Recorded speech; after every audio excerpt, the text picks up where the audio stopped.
Muito bem, faremos a lição número 9, a parte do domingo. Deus como o abnegado pastor, nosso bom pastor. Quando olhamos para as ovelhas, percebemos que as ovelhas, elas não se conhecem a si mesmas, mas o pastor conhece as ovelhas que tem.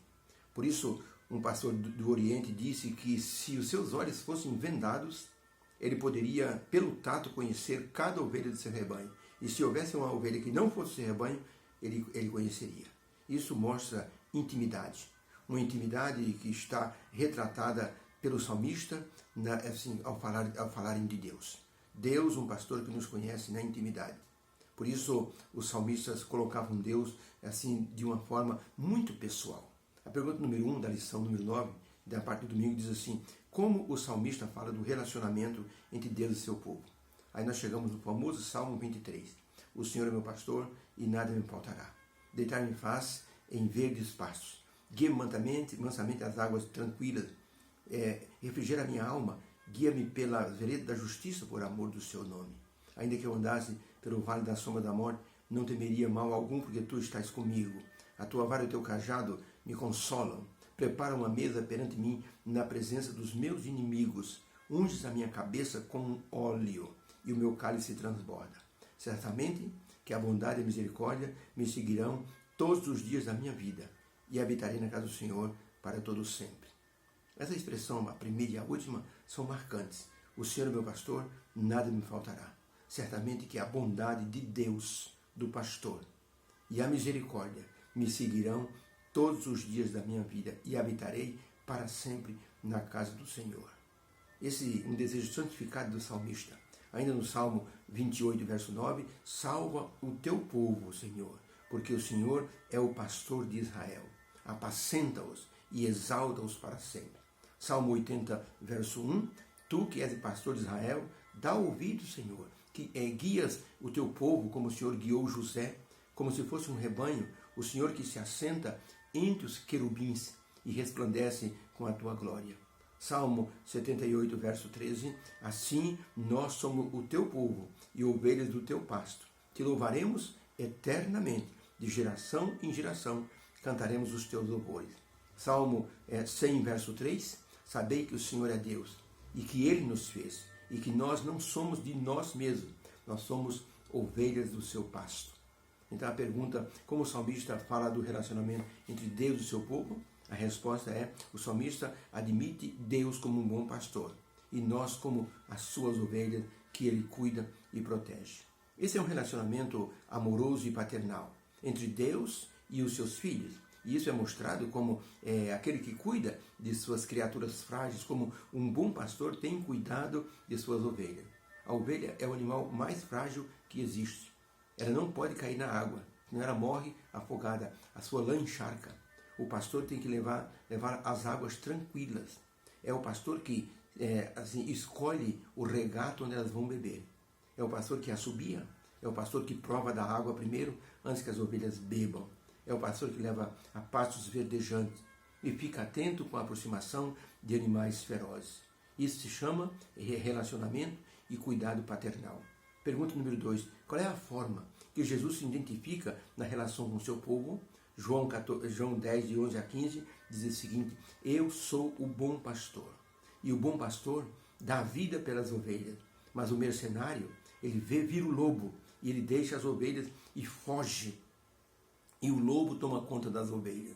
Ora, o mercenário foge porque não tem cuidado das ovelhas. Eu sou o bom pastor, eu conheço as minhas ovelhas, e delas sou conhecida, meu Pai, e eu dou a minha vida pelas minhas ovelhas.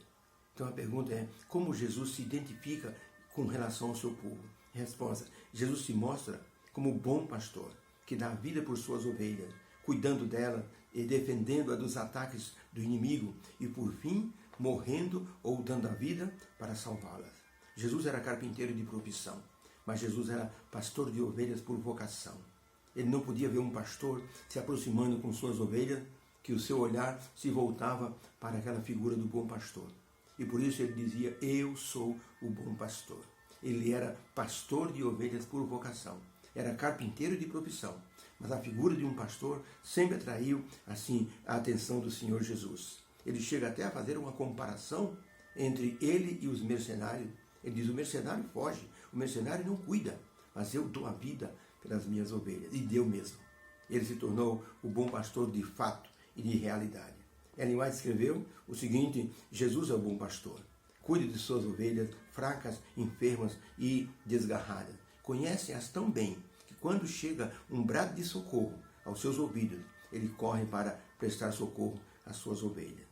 Um escritor queria conhecer o relacionamento entre o pastor e suas ovelhas. E esse escritor acompanhou um pastor em sua lida dia a dia. Ele disse o seguinte, eu andei com o pastor. Via quando ele chamava as ovelhas. Quando ele ia na frente assobiando ou cantando, e as ovelhas o seguiam. Quando ele ia num regato para procurar água, as ovelhas ficavam assim, observando o pastor, e quando o pastor parava, significava que as águas eram boas para se beber. E as ovelhas passavam então a beber. E o pastor com o cajado cuidava para que elas não caíssem na água. Depois o pastor procurava um lugar para que eles pudessem assim comer, para que as ovelhas pudessem pastar. E as ovelhas o acompanhavam. Meio-dia, o pastor procurava uma sombra e se deitava ali, se assentava, e as ovelhas e o rebanho inteiro se deitava em redor do pastor. Quando chegava o final da tarde, o pastor se levantava, cantava uma canção e começava a sua caminhada em direção ao curral. E as ovelhas todas seguindo aquele pastor até que a última entrava ali no aprisco. Se nós quisermos assim absorver tudo o que existe do relacionamento de um pastor ou do bom pastor Jesus, precisamos olhar para essa figura do pastor cuidando de suas ovelhas. Dessa forma, nós colheremos o melhor da intimidade entre o pastor e suas ovelhas. Jesus é o nosso bom pastor. Quando houve um concurso numa cidade sobre o Salmo 23, a intenção era dar um prêmio para quem declamasse da melhor forma o Salmo 23. Um rapaz foi à frente com o dom da oratória. E ele disse, o Senhor é meu pastor, e nada me faltará. E ajoelhou-se, deitar-me faz em pastos verdejando. Guia-me mansamente às águas tranquilas, e foi declamando com uma expressão maravilhosa. Quando o moço terminou, o auditório em pé aplaudiu aquela assim, apresentação do Salmo 23. Um senhorzinho foi à frente com sua bengala e começou a declamar. O Senhor é o meu pastor. E olhava para o céu. O Senhor me refrigera a alma. O Senhor me guia mansamente para as águas tranquilas. O Senhor coloca uma mesa na minha presença dos meus adversários. Unge minha cabeça com óleo. E quando ele terminou, o auditório estava em silêncio. Ninguém dizia nada. O moço que declamou a poesia e que foi aplaudido de pé, foi à frente e disse, senhores, eu preciso dar uma explicação. Porque quando eu terminei minha poesia, ou a minha declamação do Salmo 23, vocês me aplaudiram de pé. Mas esse meu irmão, vocês ficaram em silêncio, sabe por quê? Porque eu conheço o Salmo 23, mas esse meu irmão conhece o bom pastor. Por isso a diferença. Os senhores ficaram em reverência diante da proximidade que esse nosso irmão tem do bom pastor. Então, ao invés de conhecermos o Salmo 23, que tal conhecermos o bom pastor? Deus nos abençoe. Obrigado, meu Deus, pela lição de hoje. Que possamos ver nas atitudes do salmista que eles tinham um carinho muito grande pelo Senhor como um bom pastor. Que possamos olhar para Jesus como o nosso bom pastor e nos apaixonarmos por Ele fazendo a sua vontade. Obrigado por isso. Nos dê um bom domingo em nome de Jesus. Amém. Beijo no coração. Fica com Deus.